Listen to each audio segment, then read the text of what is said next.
Yeah, thanks so much for coming. Today, Sarah works for the Natural Heritage and Endangered Species Program. Are you the IT manager?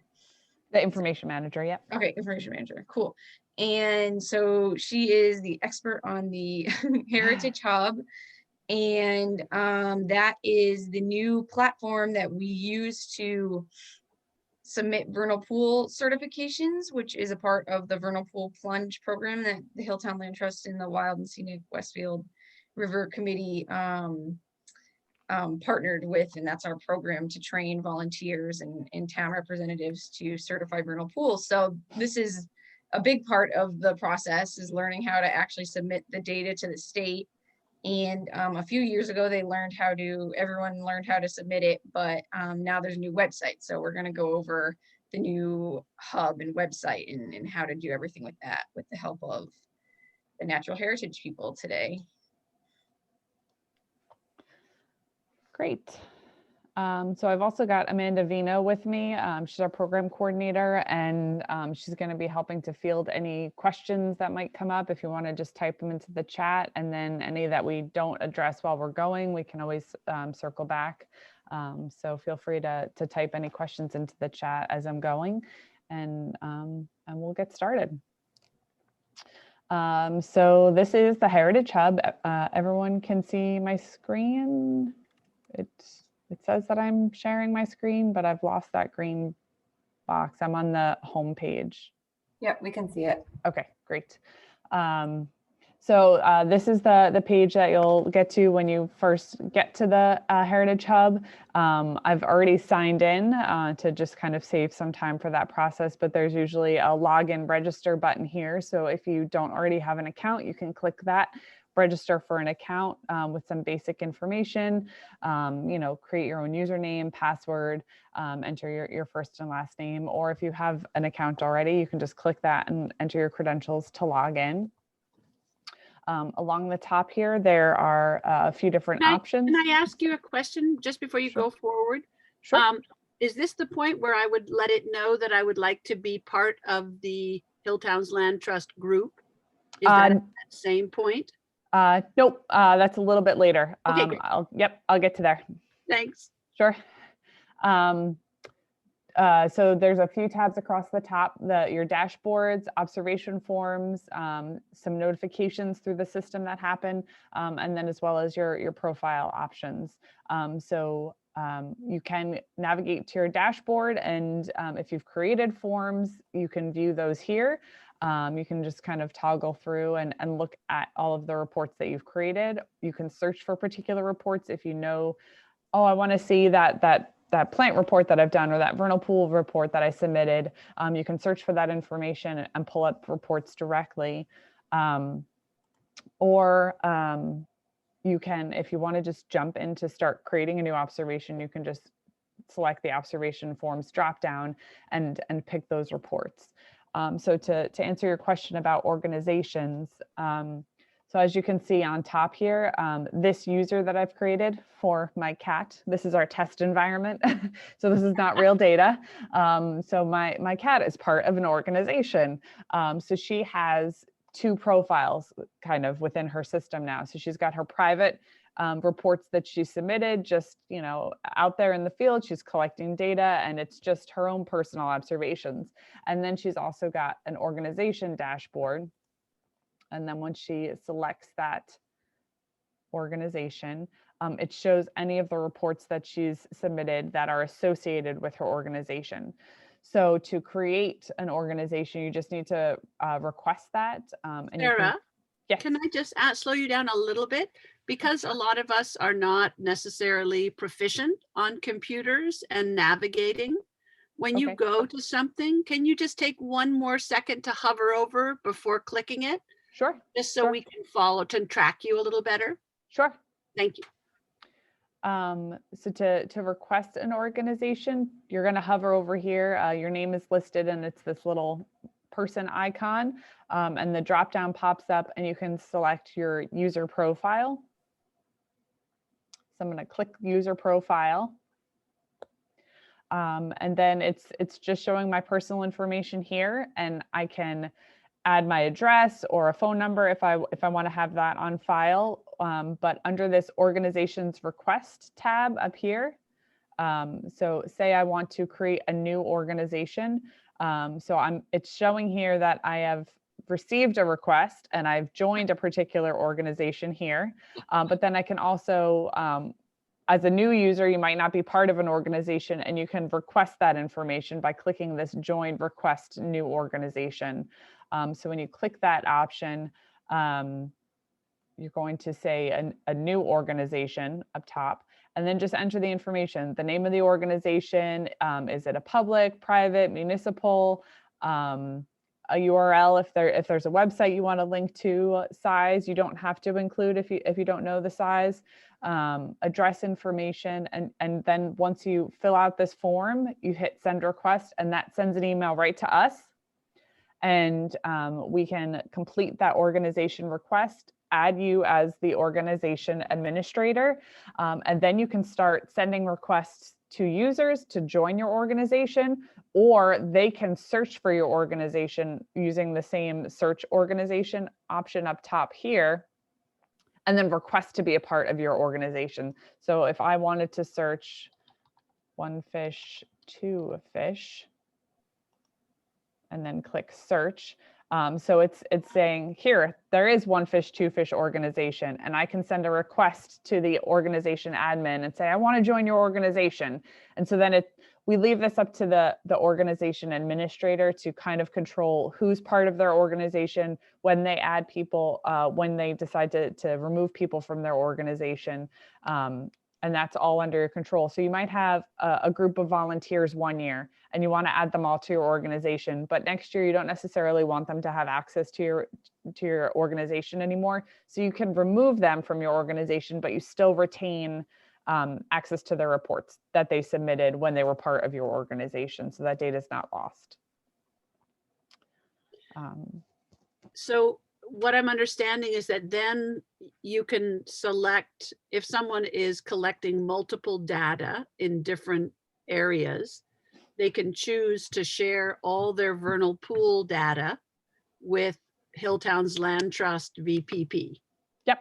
And they would do that.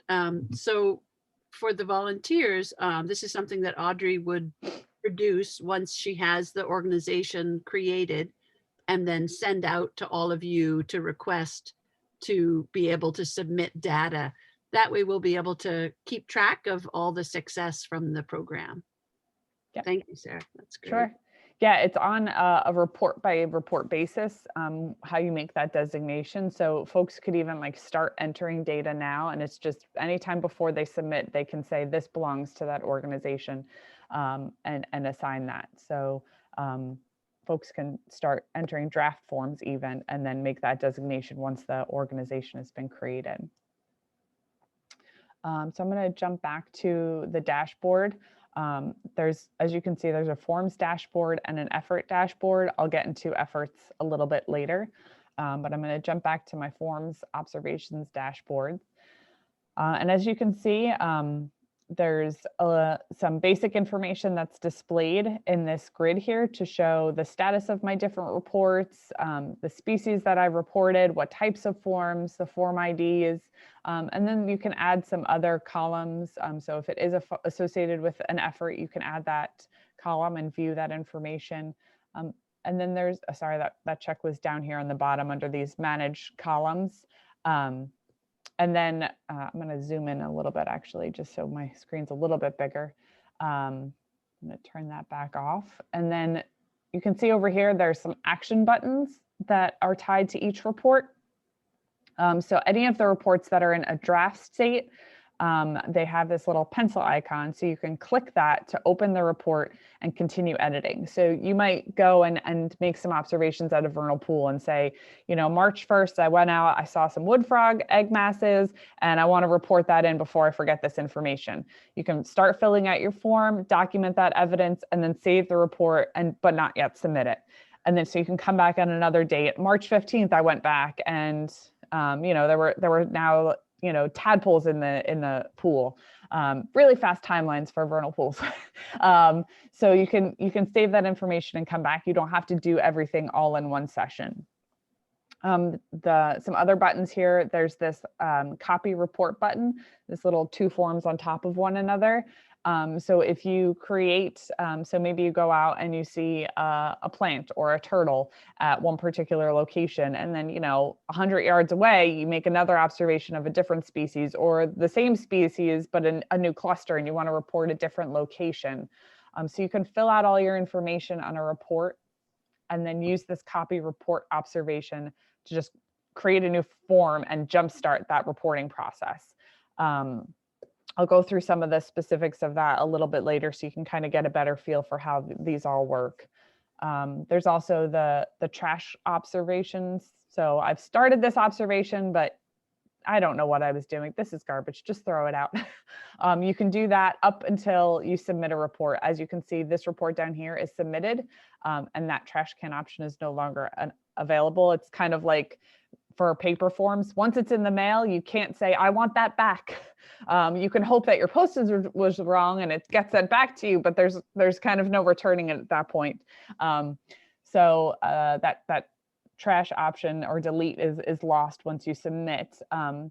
But then there's also, as well as the edit option. Once you submit a form, it's locked down for editing, because we want to make sure that when we start our evaluation process, you're not continuing to make adjustments to the form, and we can view the information as it is.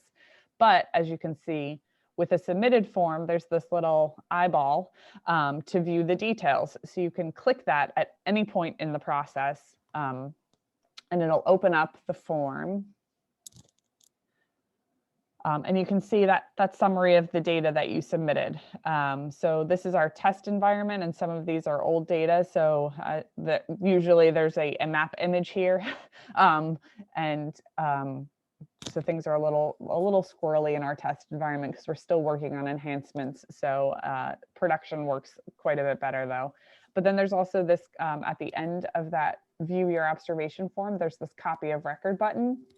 And this allows you to actually, I'll click it, it actually creates a different summary form.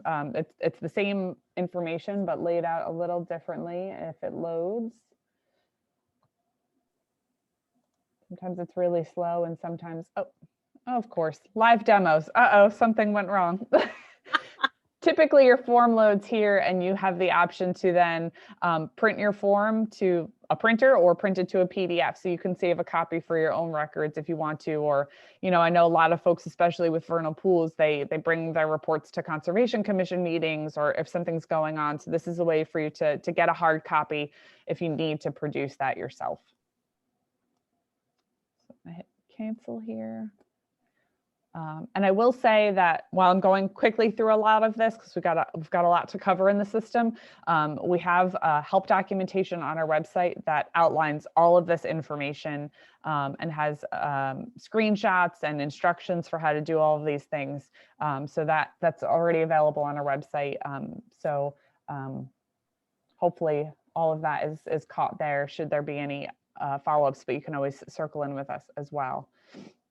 So I'm going to go in and start doing a report. And since you folks are focused on vernal pools, that's where I'm going to jump in. So that observation dropdown, selecting a vernal pool option. And so the form opens up. And this is right up top here. We have a link to the NHESP guidelines for certification. So if you ever want to refer back to that master document about what kind of documentation you need to submit, or what kind of photos we require, the full guidelines, as well as like a version of the paper form, can be accessed right from within the system using this hyperlink up here. But if you're ready to get reporting, you can start doing that. So you select your species. Sorry if I went too fast there. So under this report details, it's saying there's no species associated with this report yet, so you need to select one. So you click the select option.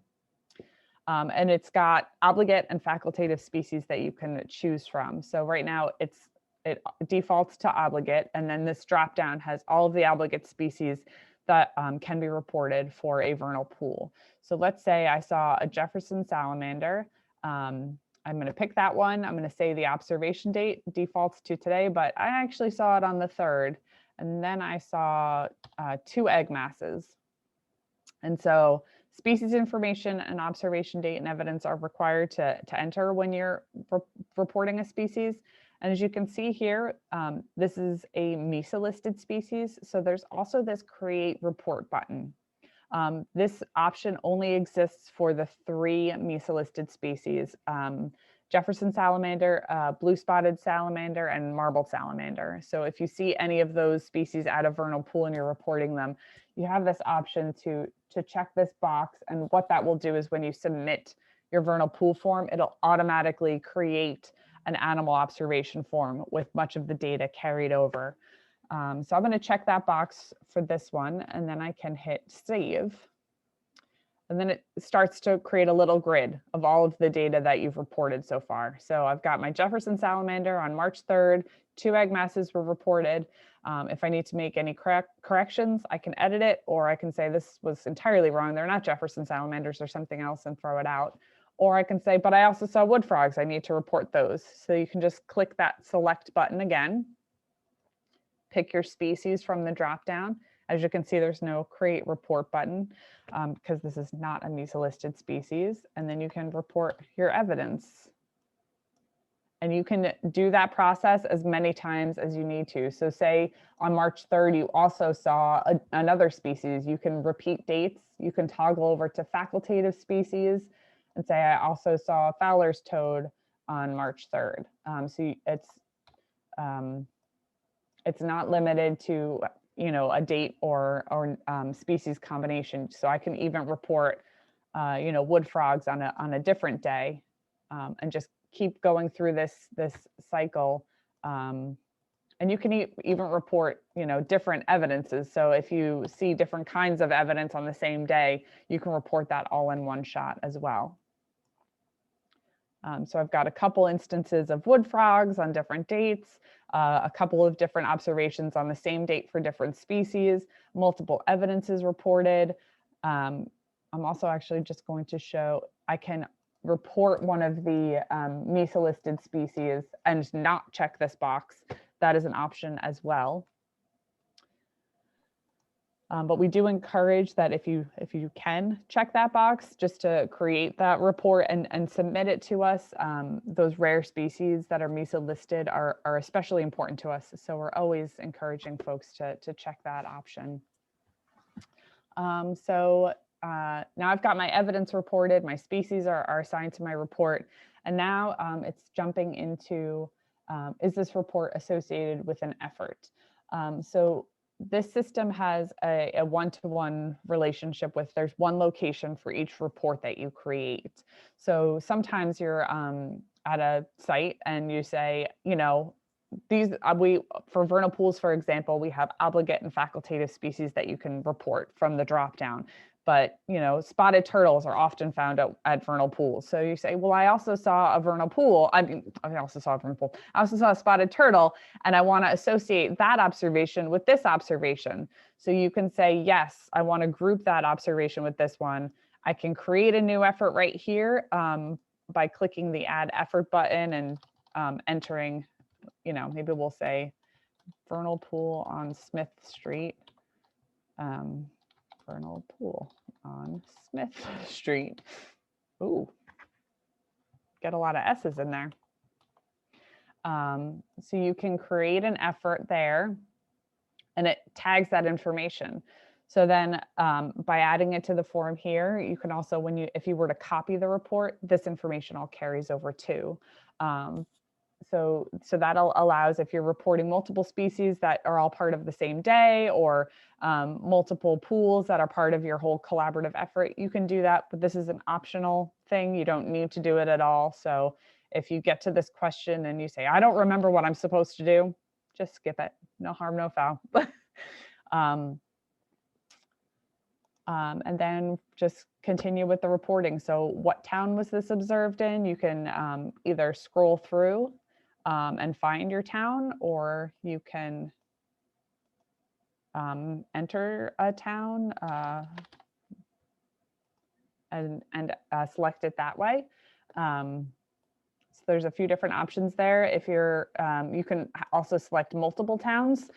So it's not limited if you're not sure what town it's in, or maybe the pool does cross over multiple towns, you can do that, or your observation does. You can always select multiple towns there.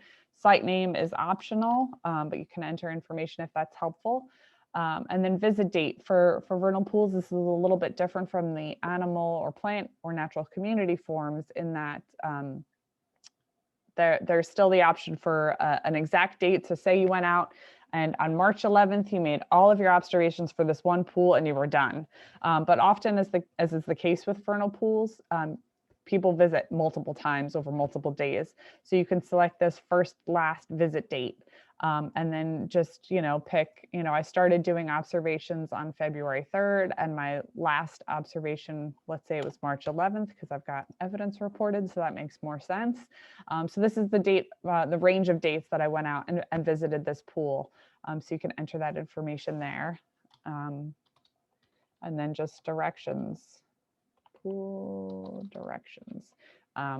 I'm entering sample data. We're really hoping that as folks are reporting, they're doing a much better job than my samples here, because we want to be able to navigate back to those pools. And before I hit save and continue, I just want to point out, so it's a little hard to see, but this first tab, there's a little red asterisk, and the second tab as well.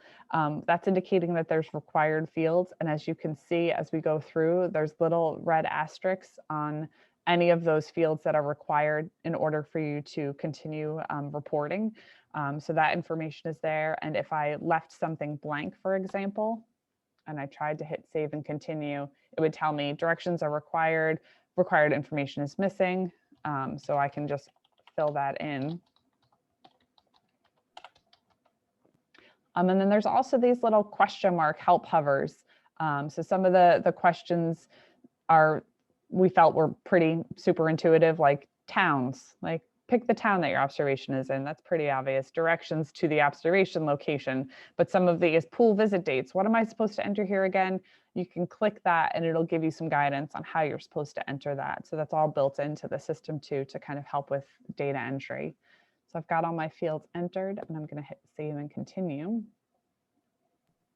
If you don't hit save, I'm assuming that your data is lost. Does it have a save button? Like if you go to close it, is there an alert saying, do you want to save this document, or are you just? I don't recall. I think it warns you. I don't remember off the top of my head, but I think it's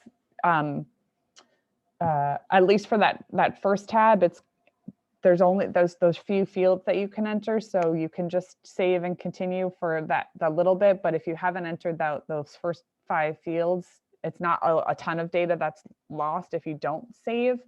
And you can always go back and enter. I don't recall off the top of my head, but I can try another one and test that.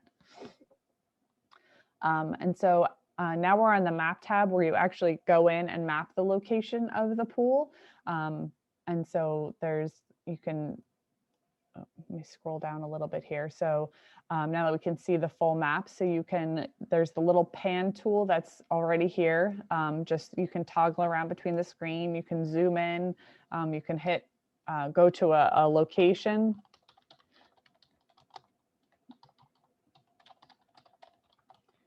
Enter an address and it'll zoom you there. So this is like our field headquarters. It can zoom you right there, and then you can start navigating around. If you have GPS coordinates, decimal degrees is what the system responds to, but you can type in coordinates right here, and don't forget your negative sign for the longitude, but it'll zoom you right to those GPS coordinates, and you can use that for mapping. Some folks also have shape files. So if you have a shape file that you've created in another GIS program, so you've kind of already done your mapping in another tool, you can load that shape file here to help with your mapping as well. There's a few tools down here on the bottom.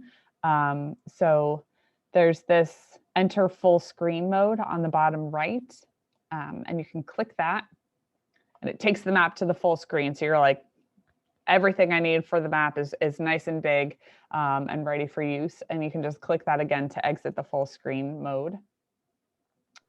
On the bottom left, there's a few different options here. So some folks work really well with, I need to navigate to my site using the roads as my first filter. But then, you know, once it gets closer, I also want to see that imagery of what the landscape looks like to help me remember how to get there. So you can toggle between different base maps. So there's the imagery layer, the ortho imagery layer. There's topographic maps. A lot of folks are very familiar with that scale.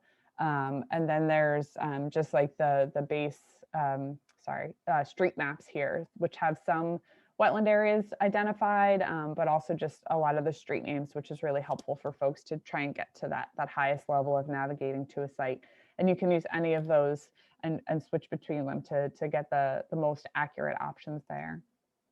And then right next to that, there's also some reference layers that you can turn on that would be helpful. So we've got the town boundaries you can turn on. So you can see this line shows up of where the town boundaries are. And there's also potential vernal pools. So they're a little light. We're working on updating the symbology there, but it does show the location of potential vernal pools.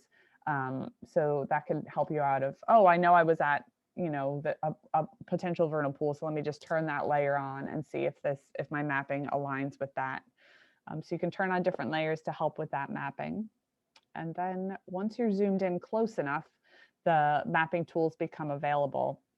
So for vernal pools, only point geometries are allowed. So that's the only option that's displayed here. So you can just click the draw a point button and then, yep, it was right at this potential vernal pool. Plop your point on the map. And I will say when I hit save and continue, it's going to give me an error because I'm in test mode, but that does not happen in production. So I've got my point mapped, everything looks good. And so as you can see on the top, there's now two buttons. There's a save and continue and a save and upload option. Right now I'm going to hit save and continue, but I will discuss the save and upload option as well. So save and continue. There's my error. I was like, it didn't give me an error. And there it is. So now this just moves me to the next tab. And so as you can see, the first two tabs have those red asterisks indicating that fields are required, but these next three tabs don't have that information, don't have any required fields. So basically you can go in and we appreciate any and all information that you can or are willing to give us about a pool. So have you observed it previously? So some folks have external databases that they use to track their own information. And so this field here is just a way to cross-reference your own tracking with your reports here. So you can easily refer back to it at a later date. If you have potential vernal pool numbers, some information about the pool itself. This is all that site level info. So the size of the pool, any distinctive features, the pool origin, all of this information can be entered here. Can I just ask a question? Sure. So potential vernal pool number. So these are if last year you started a document, and not that it's there anymore, but you have a photocopy of it and you made a number, you could put that number in a potential vernal pool location, or is that something that you give the person looking, and is it based on the GPS coordinates? No, the potential vernal pool number is based on the potential vernal pool layer that's in on MassGIS Oliver. So it's a very, very, very old layer. I think it was created in 2001 based on an ortho imagery analysis, and they identified thousands of potential vernal pools across the state. And so that is what a lot of folks use to say, oh, my town has, 6 potential vernal pools that look like they're not yet certified. And they go out and target those areas and say, I went to X and such potential vernal pool, Right. and those numbers are on Oliver. So you can enter that here if you have it. Okay, so that is what we had produced these maps. So if I had gone into my mapping tool and had input one of those locations, would it automatically fill this vernal pool number, or is that something that I have to locate and put in? You have to put that in. Yes. Okay, Yes. great. Yep. Thank you. And there are some questions here on the form that depending on what your answer is. So if I say, have I observed this previously? No, but if I say yes, another question will pop up and say, oh, can you give us some more information about your previous observation? So depending on how you fill out questions, we've tried to streamline it so you don't have to see all of that information if it's not relevant to you. But the form has those other options to kind of drive and get more information where it's appropriate. If you have landowner or other contacts that you want to add, there's just a form that pops up. So you can click, yep, I want to add a landowner. So you can say it's, you know, a particular person's property, or it could be, oh, this belongs to like the town of Freeport, and enter their organization as like a municipal town, or like this is DCR property, or you can enter their information here, and then it shows that they're the landowner, and you can give some address, Farm Street.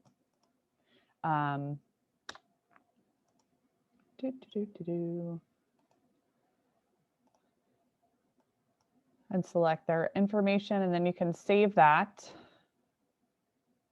And then it'll display the landowner information here on the form. So you have all of that as you're working through. So there's another tab here for survey info, and I'm going to jump back to that. But first I'm going to click this save and upload option. So once you've finished these first two tabs that have the required fields, the save and upload option appears. And that's if all I wanted to do was give you that quick information, map the report. I know the form and I don't have any other information that I can or want to fill out. So you can click this save and upload option, and it jumps you to the uploads tab. So this is basically, as is the case with vernal pools, but often with many reports, vernal pools require some sort of photographic documentation or audio or video to corroborate the evidence that you're reporting. But you know, with any observation form types, people are often taking pictures or they have additional files. A lot of folks draw hand-drawn maps and they want to provide that here. So this save and uploads option is here. And then you can just, we've updated this file. So it's a really easy, sorry, everything just jumped behind my Zoom screen. I can just grab shape files, PDFs, Word documents, and just drag and drop them in super fast and easy. All of that information is now in here. I can see the reports that I've got, you know, if I've grabbed something incorrectly, I can review that, but then I can just hit save and review. Probably grabbed too many things for a demo. So it chugs through and uploads each one of those to your report, and then they'll be saved in your report. And now we're on the save and review tab. So all of that, this is the opportunity to evaluate all of the information you've entered, make sure you've done it correctly, or if there's any corrections you want to make. So you can. I'm sorry, I'm going to have to add another question. So what you've shown us is how to move, if I have all these different photographs and I've pulled them in, how do you know which one of my data information that particular photograph refers to? Or is it just a bulk of photos and you guys sort that out? It's not, okay. It doesn't need to be this evidence reported goes with this photo. If you have a naming convention with your reports, you know, like blue spot egg masses or wood frog tadpoles, and you want to name your photos, when you upload them, the file name is displayed. So that would definitely help naming them, dating them. A lot of vernal pool reporting, when it happens, you know, folks are holding up their field notebook and it has the evidence or the date or the pool name in there. So as part of the photo, that information is also shown in the photo, but naming the photos appropriately is also a big help. So that can happen there. And but all you're requiring is that all of the photos gathered that support this documentation are moved into that area Yep. and uploaded with bravo, you guys really made some fabulous changes. Yes, the one-off upload was definitely a burden last time. And in addition to being able to just drag and drop files or photos, we've expanded what kind of file types are supported. So you can do movie files, you can do shape files, you can do audio files, photos. All of these things can now be uploaded. There were some limits where you couldn't do movies last time, you couldn't upload shape files, but if you have that sort of information, you can just add it all here. We haven't yet come across a file type or a file size that has been a limitation. I'm sure as technology changes, we will encounter that, but so far, no barriers to reporting. Do you require smaller size files in terms of the photographs, or do you prefer them so that you're not ending up with really high quality images that you have to store?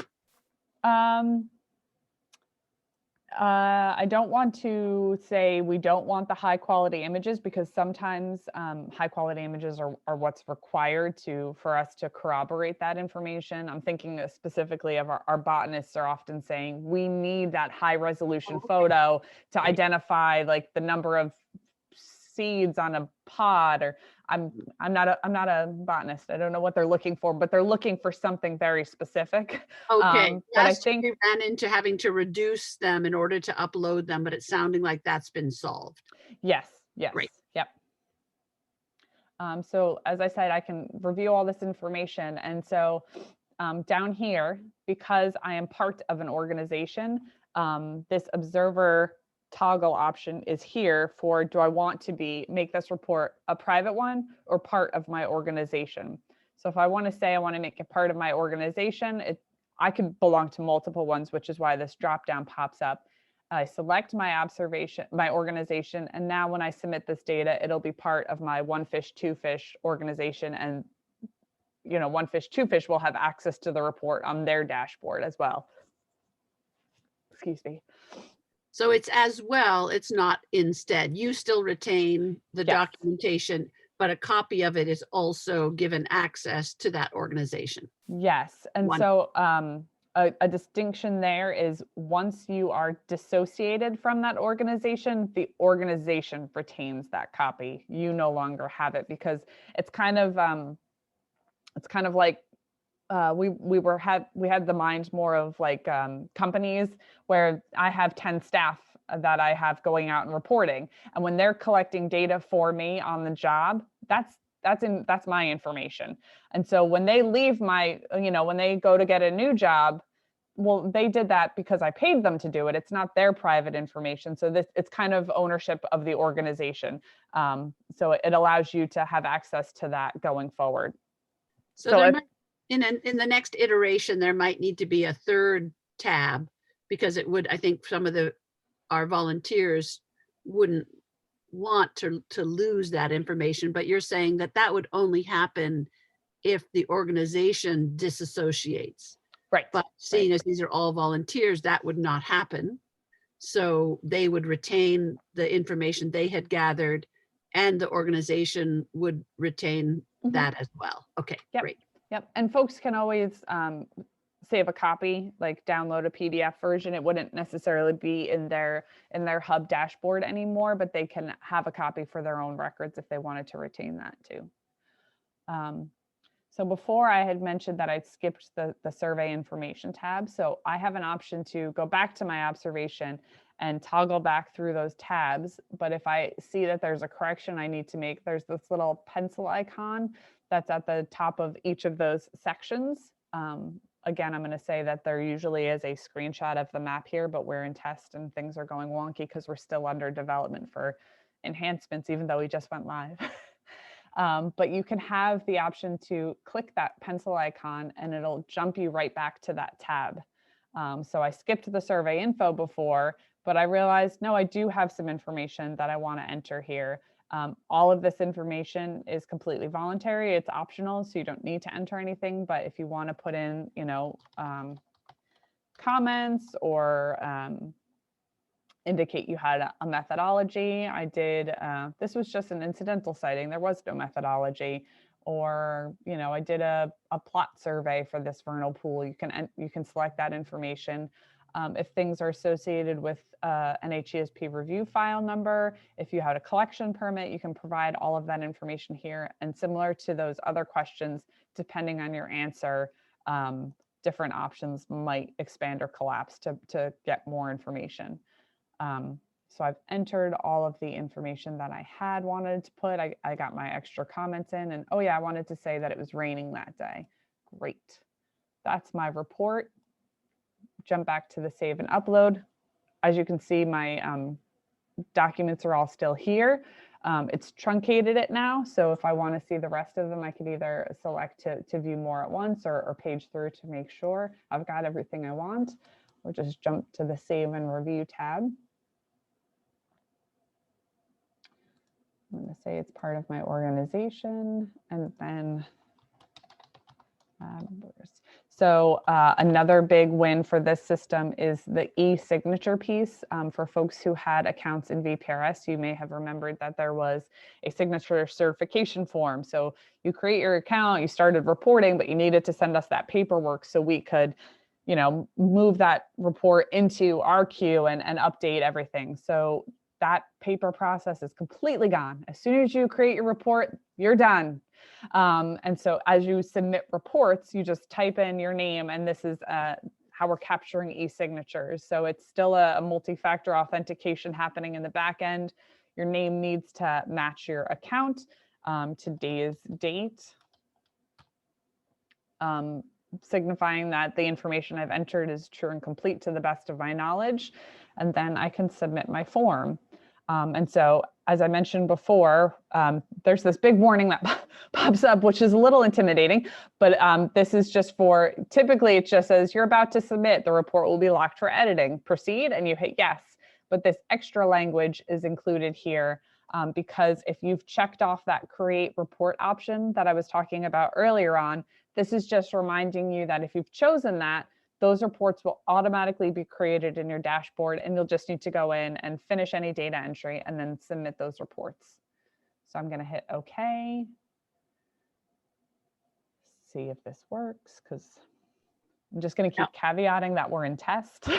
Right. Well, I need to revisit that a little bit. So what you're saying is that because I checked that box, because I found a Jefferson salamander and it's a endangered listed species. Yep. Yeah.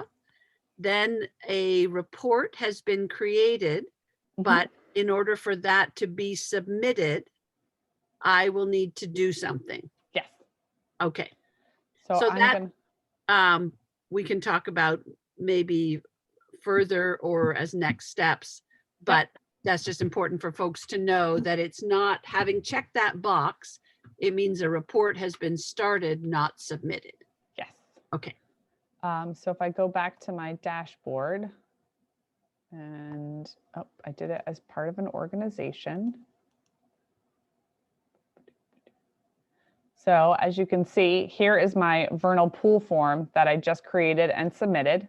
And then here is a draft Jefferson salamander form that has been created as part of that process. So it just jumpstarts the whole reporting. So it's not just saying, I'm going to open this report up for editing. And so it's not just saying, you know, there's a form that says Jefferson salamander. A lot of the information is carried over. So my effort information, the species is entered, towns, the site name, directions, a lot of the information is the same across different form types. So we tried to carry over as much of that as possible to expedite your reporting of, so it's not so much of a burden. Here's the report, but it's already started to be filled out. So you can just fill in the rest of the information. Do better reporting than I'm doing for my example. I'm just going to say it again. And then, are you confident of the ID? If you are, say yes. If not, it gives some explanation of like, I wasn't sure if this was a blue spot. You know, specimen information, again, this is one of those, depending on your answer, more questions might come up to get more information. So if you did collect a specimen, we'll need to know where that specimen is stored. If you say no, no extra questions to answer. And then the count. For the number observed here, there's the precise and estimate. So with the VPRS system, we had the option where you could just type in like, I saw thousands and include text. But we're trying to drive at getting better information with this system. And so having number values actually contain number fields. So if you're not really sure, you can say, I saw somewhere between 1 and 3 salamanders, or between 100 and 200. I'm not really sure how many, but date ranges or number ranges, so we can better evaluate the data that's being reported. And then you can just continue with your form. And so all of that information's here. And had we not been in test right now, even the location of the pool would be carried over in this report. But test is, like I said, still under development, so things are not working as smoothly as they are in production right now. So ignore some of the things that you're seeing, but most of the functionality is exactly as it is in production. So that is the quick end of that. I'm not going to go through a full salamander report right now. I'm going to jump back actually to the dashboard. And as I mentioned, and as you can see, there are 2 dashboards here. So I've got my forms dashboards, and I have my efforts dashboards. So if I click the effort option, it shows all of the efforts that I've created within the system. And then if I click on that particular effort, it's a hyperlink there, it shows all of the observations that are associated with that effort. So you could see them all. And if you have another report that, oh, I submitted that report, but I want it to be associated, you can add more observations here by just searching for the report number that you have from your observation dashboard and enter that information. I'm going to go back to the dashboard.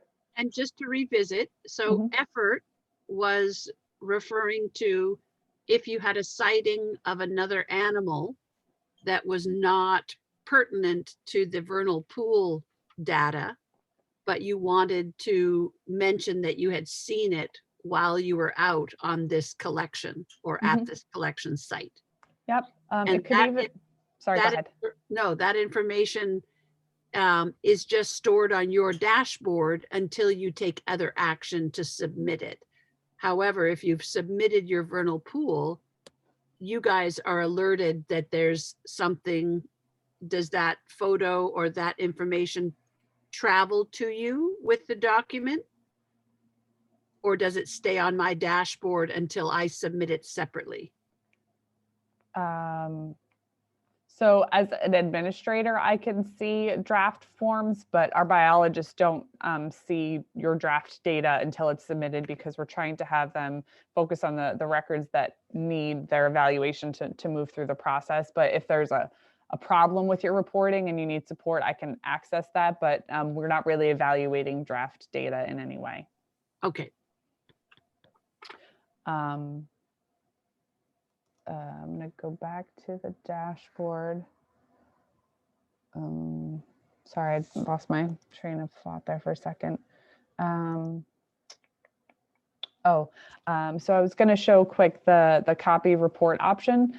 So as you can see, whether a report is in draft state or whether it's submitted, the copy report option is always there.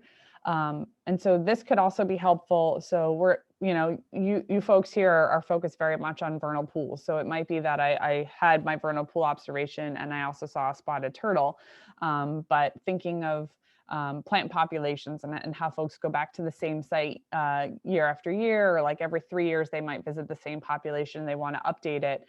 In those situations, it could be the same species at the same location, but I want to associate these two together. So you could use an effort in that case too, or like our bald eagle reporting. If someone keeps visiting the same nest every year and they want to associate all of their eagle sites or all of the observations tied to one particular eagle nest together, that can be part of an effort. It doesn't necessarily have to be different species.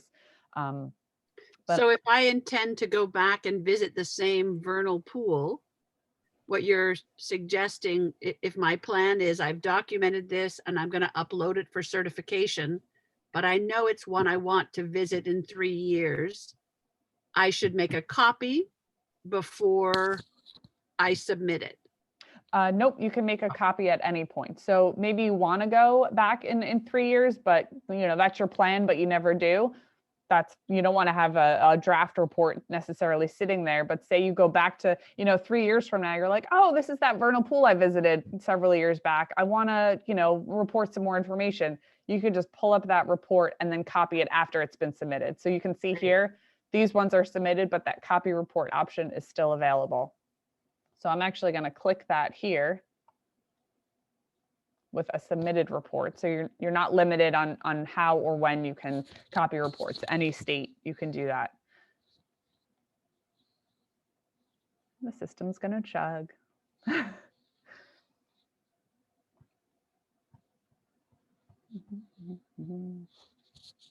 But the copy report functionality within the Heritage Hub, I'll just talk while it's loading, and hopefully it loads soon, is quite a bit more robust than it was with the VPRS system. So with VPRS, you could have you could copy report at any point, whether it was submitted or draft, but you were limited. You could only copy plants to plants or animals to animals.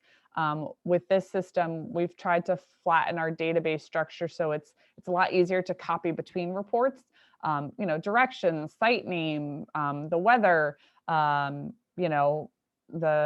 dates of observation. A lot of this information can be the same across different reporting types. So if I was out and I was doing a plant survey, but I also happened to see a box turtle, I want to report that.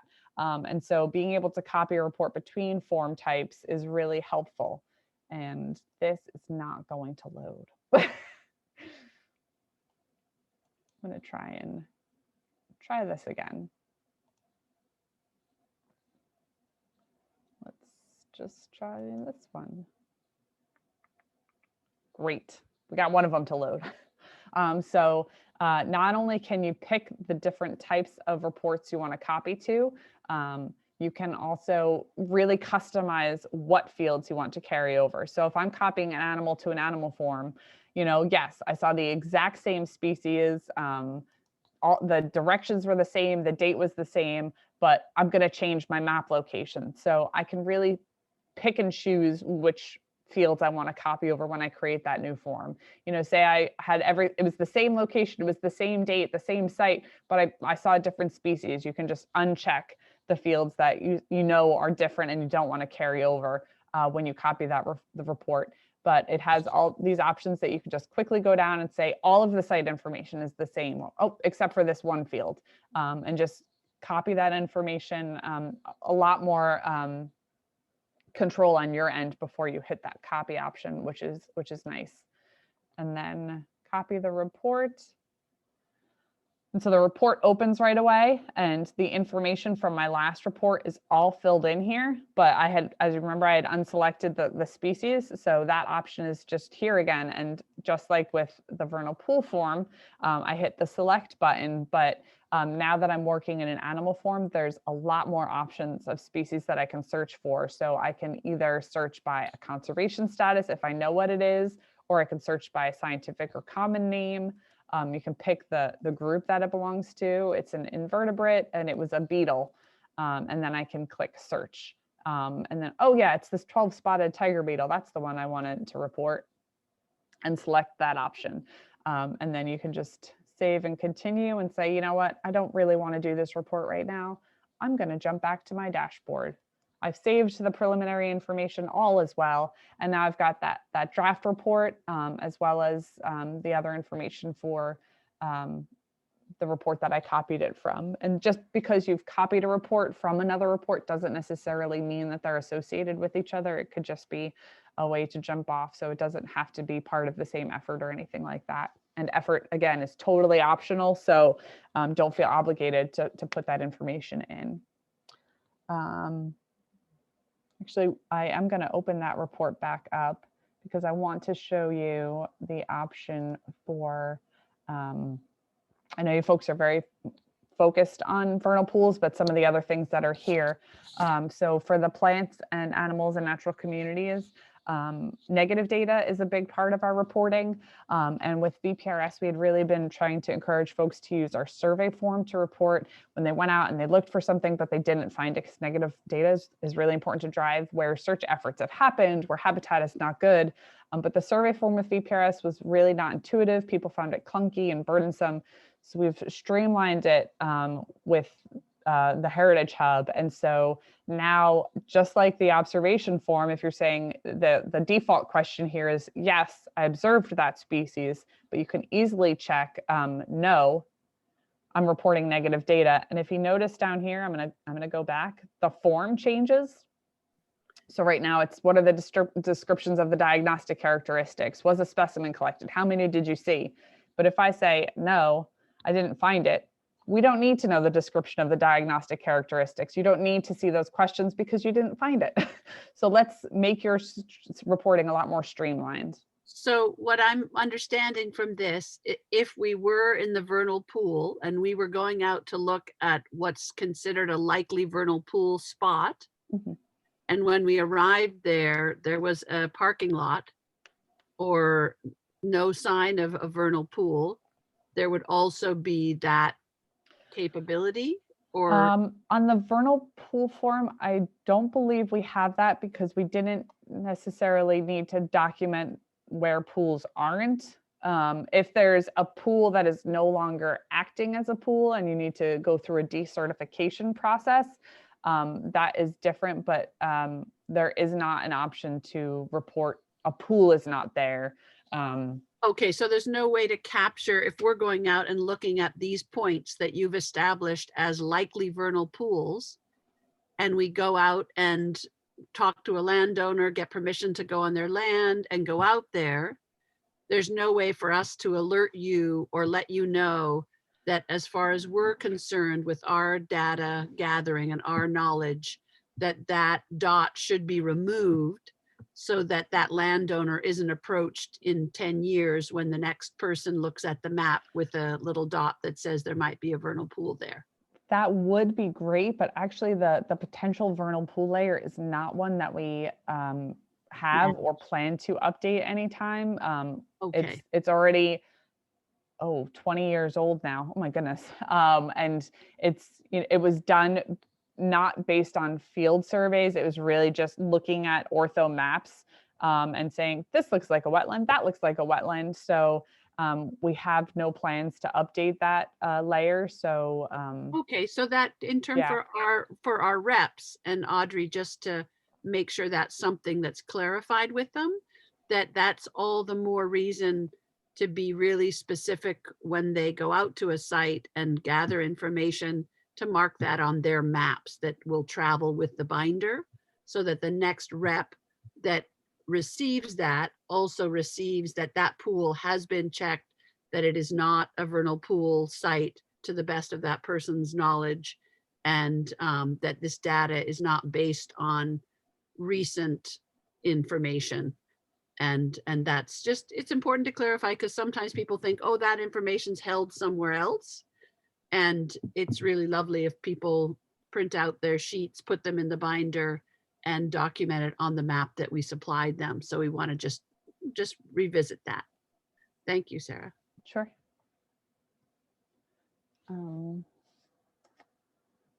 So that was just a quick on an easy way to report negative data for animals, plants, and natural communities. But again, not vernal pools.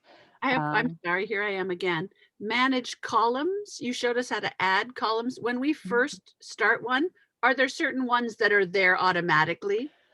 Yes, so these columns that are displayed here are the ones that are defaulted on. So everything here. So right now it's just the file or effort that you can add and toggle on and off.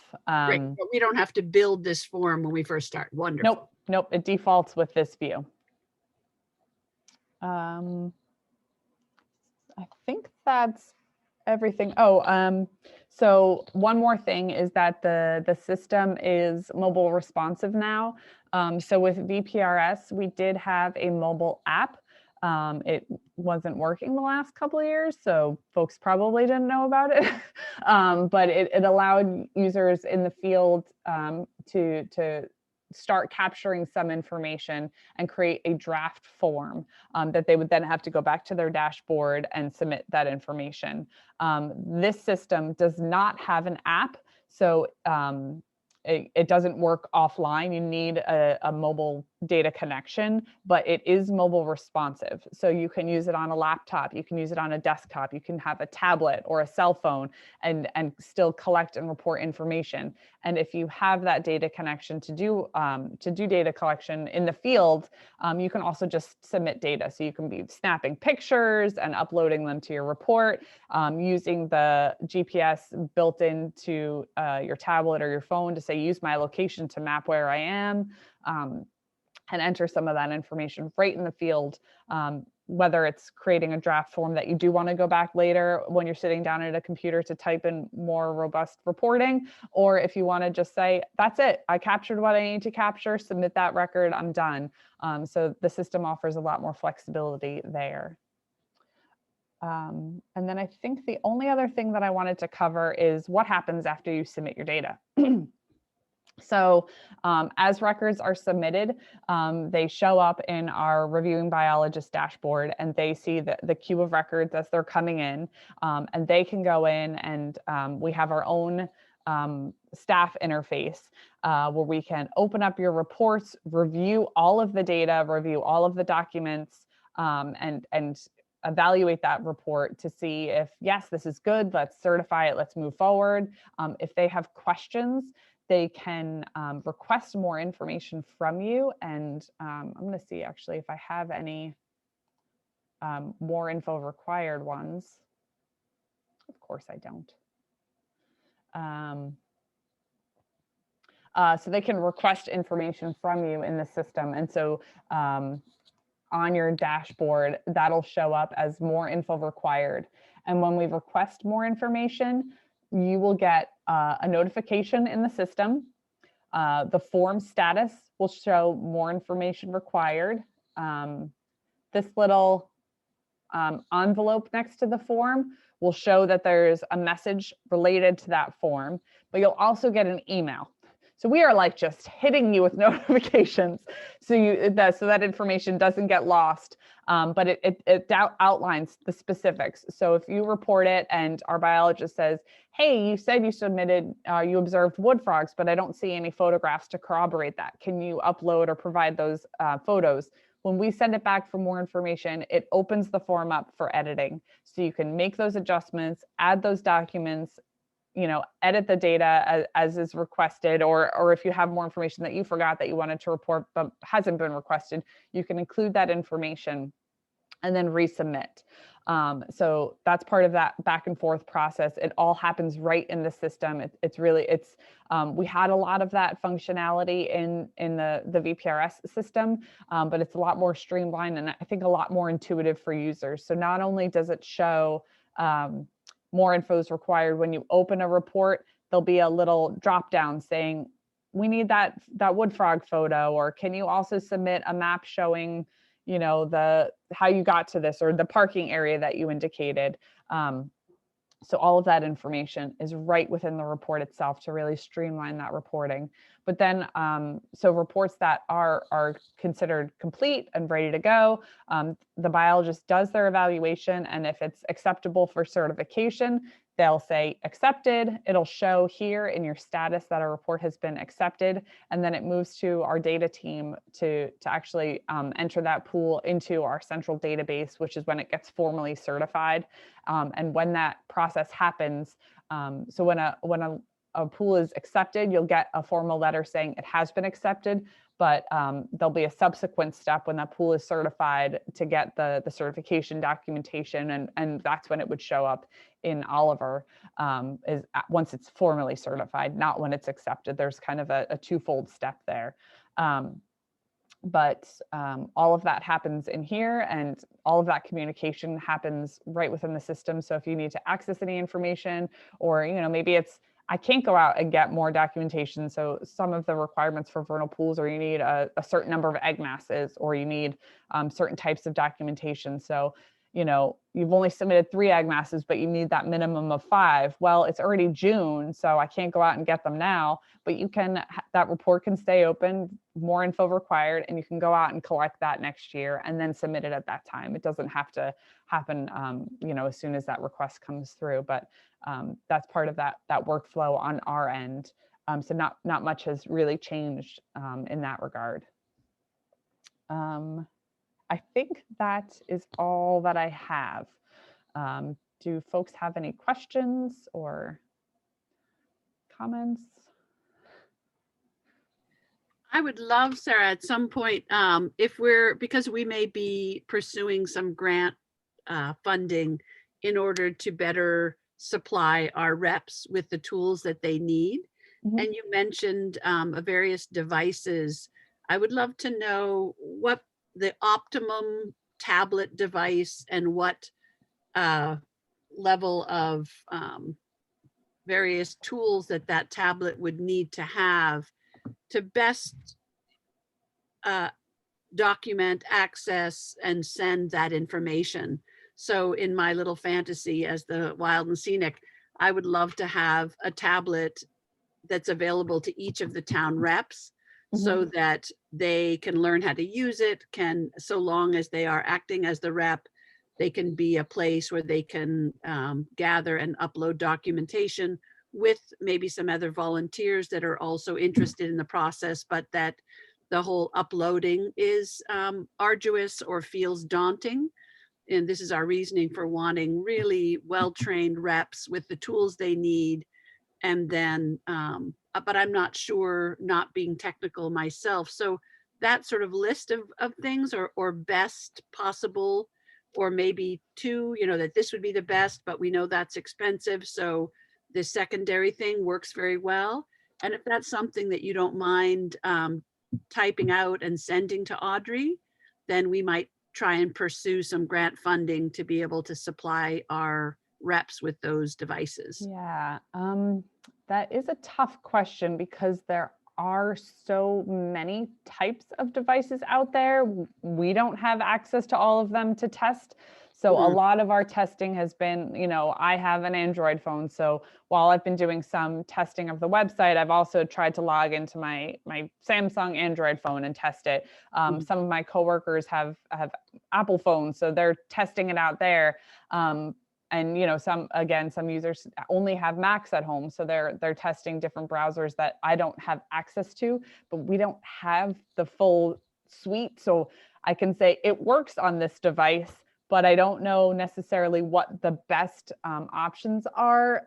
And honestly, some of our reporting, because we don't have access to all these different device types, and there are so many out there, there's just some tools built into the website that you can view data. Oh, this is how it would look on an Apple i7, or I don't know what the different Apple devices are, so I'm making things up. Okay, all right. So then maybe I'll just put that in Audrey's lap to do some research about what we might want to acquire. Yeah, there are, I think it's in the web developer mode. Oh yes, the responsive design mode. So this is where you can kind of see, this is what it looks like on different devices to kind of get a feel for things. So this is a lot of what we've done. You know, if you're holding different devices in different directions, what does it look like? And then, oh yeah, so it's got a few different like options listed on the website, so you can see it without actually owning one of those devices. And where did you get to that again? Can you back up and show me? From your browser options, there's a web developer option. So I'm in Firefox right now. Okay, I might need a more. Yeah, but you can poke around on like Chrome even, you know, for web developer options. And then from that, there's the responsive design mode. It might be like mobile responsive design mode. Each browser kind of has different ways how to get there. Okay. But that's how we've done some of our testing, again, because we don't have access to all of the different tablets or devices that are out there. So we're kind of limited, but we're like, hey, this gives us a view in case any like glaring issues are out there, but we don't actually have the devices in hand. I would say though, you know, a tablet over a phone would probably be better because you just have, you know, more real estate to work with. So it's a little bit more user friendly, but it should work well with any of them. All right. And we had I don't know how much time you have. If Mhm. there's any other questions from the folks on with us today, there was a question about reps for Monroe and Florida. There's certain towns that were guided through the 3-day process, and that reflected the wild and scenic Westfield River towns that have designated stretches of river and the towns that the Hilltowns Land Trust works with. But I do know that Berkshire Environmental Action Team is also developing a sort of robust program, and there's other towns that would certainly be welcome to access any of the information we've set up. We just haven't trained reps because that's not our service area. I'm gonna stop sharing my screen now. Okay. This has been absolutely wonderful. Audrey, did you get any other questions from folks? It seems like Amanda did a really good job at answering them, as well as some other of our reps and volunteers. I was just probably gonna stop recording now. Okay.